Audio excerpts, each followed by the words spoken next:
सिद्धक्रिया बाबाजी नमः।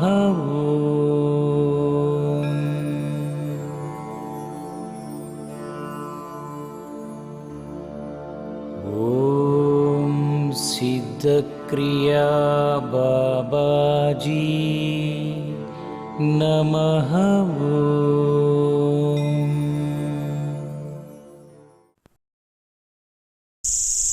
సాధనలో ఎదురయ్యే అడ్డంకులు, వీటి గురించి తెలుసుకుందాం. వెల్కమ్ టు హిమాలయ సిద్ధ క్రియా యోగా.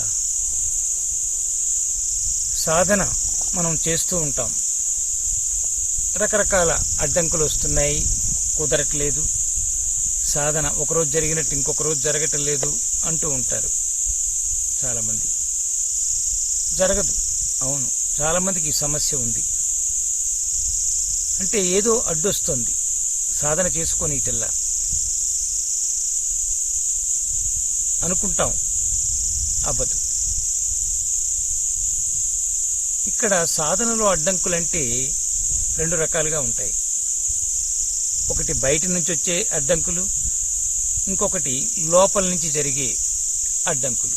ఎదురయ్యే అడ్డంకులు లోపల నుంచి వస్తూ ఉంటాయి, కొన్ని బయట నుంచి వస్తూ ఉంటాయి.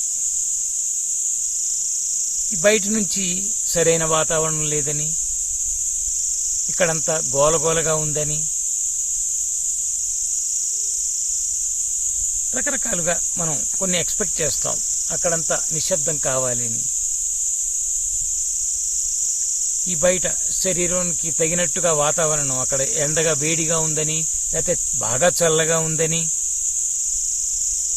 ఇలాంటివన్నీ మనం లెక్కలు కట్టుకుని ఉంటాం కనుక ఆ బయట నుండేవి అడ్డంకులు ఎక్కువ వస్తూ ఉంటాయి. వాటిని మనం వాటికి లొంగిపోయి, అయ్యో నేను సాధన చేసుకోలేకపోతున్నాను, నాకు సరైన ఇల్లు లేదు, సరైన రూము లేదు అని ఏదేదో చెప్పుకుంటూ ఉంటాం. రెండవ అడ్డంకులు ఎలా ఉంటాయంటే ఎదురయ్యేవి లోపల నుంచి. లోపల నుంచి అంటే మన శరీరము, మనస్సు, మన లోపల ఉండే ఈ శక్తులు కొన్ని ఉన్నాయి కదండి, ఇంద్రియాలు. ఈ శక్తులు ఇవి బయట కనిపించనివి, వీటి ద్వారా వచ్చే అడ్డంకులు కొన్ని. అంటే మనసు కల్పించే అడ్డంకులు, ఆలోచనలు, రకరకాల ఆలోచనలు వచ్చేస్తూ నా మనసు కుదురలేదు, నేను ఇంకేం సాధన చేయలేకపోతున్నాను అనుకుంటూ కొంతమంది సాధన మానేస్తూ ఉంటారు. ఈ బయట అడ్డంకులు విషయం చూసుకుంటే వాతావరణం, ఇంకోటి ప్రతిదానికి ఒక అడ్జస్ట్మెంట్ ఉంటుంది, ఒక మనం పద్ధతి. జాగ్రత్తగా అక్కడ చలేసింది, ఒకటి ఏదో కప్పుకుందాం, బాగా గాలి వస్తుంది, మంకి క్యాప్ పెట్టుకుందాం, చల్లగాలి ఉన్న ప్రదేశం అయితే. వెచ్చగా ఉంది, కాసంత పల్చడి దుస్తులు వేసుకుందాం, పల్చడి దుస్తులు వేసుకుని గాలి వచ్చే ప్రదేశం గాలి వచ్చేలా చూసుకుందాం. నిజానికి గాలి ఉన్న ప్రాంతంలో సాధన చేయకూడదు. గాలి వెలుతురు ఎంత తక్కువ ఉంటే అంత బాగా సాధన కుదురుతుంది. కాబట్టి బయట ఉన్నవి కొన్ని మన చేతుల్లో ఉండవు, మనమే జాగ్రత్తగా కుదరని చోటు, కుదిరే చోటు చూసుకుంటూ మనం అనుసరించాలి. కొన్ని కాంప్రమైజ్ అవ్వాలి. అందుకనే ఒక్కొక్క సమయంలో మనం పగటిపూట సాధన చేద్దామంటే కుదరదు, చాలా అడ్డంకులు ఎక్కువ వస్తాయి, చాలా డిస్టర్బెన్సెస్ ఎక్కువ అయిపోతాయి. అందుకనే రాత్రి వేళ బ్రాహ్మీ ముహూర్తంలో ఉదయాన్నే 3 to 6, 1 to 3, రాత్రి 1 గంట నుంచి 3 దాకా, ఇలాంటివన్నీ సాధనకి సమయాలు అవి. అలాంటి సమయంలో చేస్తే మీకు కొన్ని బయట నుంచి వచ్చే అడ్డంకులు తీరిపోతాయి, ఎదురు రావు, మనకి బాధ పెట్టవు, చాలా ప్రశాంతత కూడా దొరుకుతుంది. మనం పగటి పూటకి రాత్రి పూటకి మనం కొన్ని విషయాలలో మనం కొన్ని నిర్ణయం చేసుకుని ఉన్నాం. పగటి పూటంతా వ్యావహారిక జీవితం. దానివల్ల ఎంత సాధన చేద్దామన్నా ఈ వ్యవహారాలు, ఈ ఉన్నవి కొన్ని ఉంటాయి, తప్పనివి, చేయాల్సినవి. లేకపోయినా పగటిపూట కేవలం పని చేయటమే, వ్యవహారాలు నడుపుకోవటమే, వ్యవహరించటమే అనే భావనలో ఉంటాం కనుక పగటిపూట సాధనా సమయం కింద మన మనసు ఒప్పుకోదు, ఏది మనకి అది సాధనా సమయం అనిపించదు. కానీ రాత్రి వేళ సాధనా సమయంగా భావిస్తాం ఉదయాన్నే. అలాంటి సమయాన్ని నిర్ణయించుకోవాలి. అలా జాగ్రత్తగా ఇలాంటి బయట వాటిని చక్కగా అడ్జస్ట్ చేసుకోవచ్చు. లోపల నుంచి వచ్చేవి ఉన్నాయి చూశారు, వాటికి అవి కొంచెం జాగ్రత్తగా ఎక్కువ సమయం పడుతుంది. ముందు గుర్తించాలి వాటిని. రకరకాల ఆలోచనలు వచ్చేస్తూ ఉంటాయి. సరే, ఆలోచనలకు మనం లొంగితే అవి మనల్ని డిస్టర్బ్ చేస్తాయి. ఆలోచనలు సహజమేలే ఉంది, ముందు నేను ఇక్కడ సాధనలో ఉన్నానని ఒక ఏకాగ్రత మన మీద మనం ఏకాగ్రత పెట్టుకుని, మన మీద మనం దృష్టి పెట్టుకుని, మనం చేసే ఆ సాధనా క్రియ మీద దృష్టి పెట్టుకుంటే ఆలోచనలు కూడా ఏం చేయవు. మనసు తన పని తను చేసుకుంటుంది, మన పని మనది. ఎందుకంటే మనం మనసు కాదు, మనం శరీరం కాదు అనేది ముందు బేసిక్గా గుర్తించాలి. సో ఈ శరీరం కూడా ఒక్కొక్కసారి లోపల నుంచి ఒళ్ళు నొప్పులు అంటుంది. కూర్చున్న 5 నిమిషాలకే ఇక్కడెక్కడో నొప్పి, ఇక్కడెక్కడో దురద, ఇక్కడెక్కడో జరుగుతుంది, ఏదో జరుగుతోంది అంటుంది. అవన్నీ వస్తూ ఉంటాయి కూర్చోగానే. కాబట్టి వీటిని కూడా మనం గుర్తించి దానికి లొంగిపోకుండా, ఆ భావానికి, ఆ శరీరంతో ఒకటైపోకుండా మనం ఆలోచిస్తే అది పోతుంది. దానికి లొంగిపోయినప్పుడే ఆ దురద అనేదాన్ని, దురద పుట్టిందనుకోండి, అదిగో ఇక్కడ దురద ఎక్కుతోంది, దురద వచ్చింది, గోకాలి అని ఇంకా దృష్టి అటు వెళ్ళిపోతే ఇంకా దాని ప్రభావం, దృష్టి మీ వైపు ఉంటే దీని ప్రభావం ఇలా ఉంటుంది. ఇకపోతే ఇక చాలా మటుకు అనుభవాలు చాలా మంది అనుభవాలు పట్టుకుంటారు చూడండి. వాళ్ళెవరో చెబుతారు, ఎక్కడో చదివారు, ఈ సాధన చేస్తే ఇలాంటి అనుభవం పొందానని ఎక్కడ పుస్తకాల్లో చదువుతారు. వాళ్ళు పొందింది నిజమే ఉంటుంది, కానీ వాళ్ళ అనుభవం మన అనుభవం కాదు. నాకు ఏది వస్తుందో నేను దాన్నే చూడాలి అనుకోకుండా కొంతమంది ఏం చేస్తారు, ఆ అనుభవాన్ని బాగా లోపల ముద్రించేసుకుంటారు. ఇలా జరిగిందట, అలా జరిగిందట, నాకు అలా జరిగితే బాగుండు అని ఆశ పెరుగుతుంది. ఆ అనుభవాన్ని వీళ్ళు చాలా లోపల బలంగా స్టోర్ చేసి పెట్టుకుంటారేమో. అది కూర్చున్న తర్వాత కొంతసేపటికి లోపలున్న ఆలోచనే, మన కోరికే, మన భావం రూపం తీసుకుని అక్కడ ఆ అనుభవంగా వచ్చినట్టుగా అవుతుంది. భ్రమలు, ఈ భ్రమలతోటి మనం చాలా జాగ్రత్త. ఇవన్నీ భ్రమలే. ఒకరికి జరిగినట్టు ఇంకొకరికి జరగదు.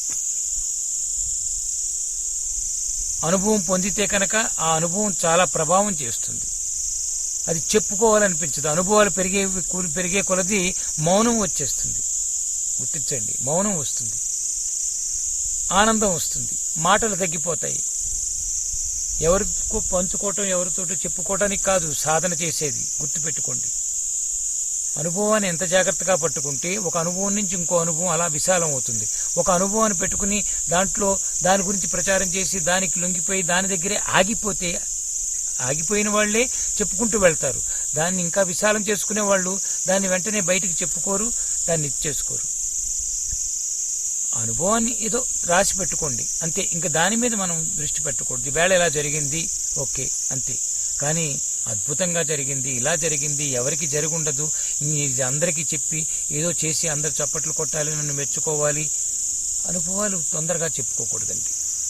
అనుభవం చెప్పుకున్నప్పుడు సాధన ఆగిపోతుంది, మన జిజ్ఞాస ఆగిపోతుంది, కోరిక ఆగిపోతుంది, ప్రయాణం ఆగిపోతుంది.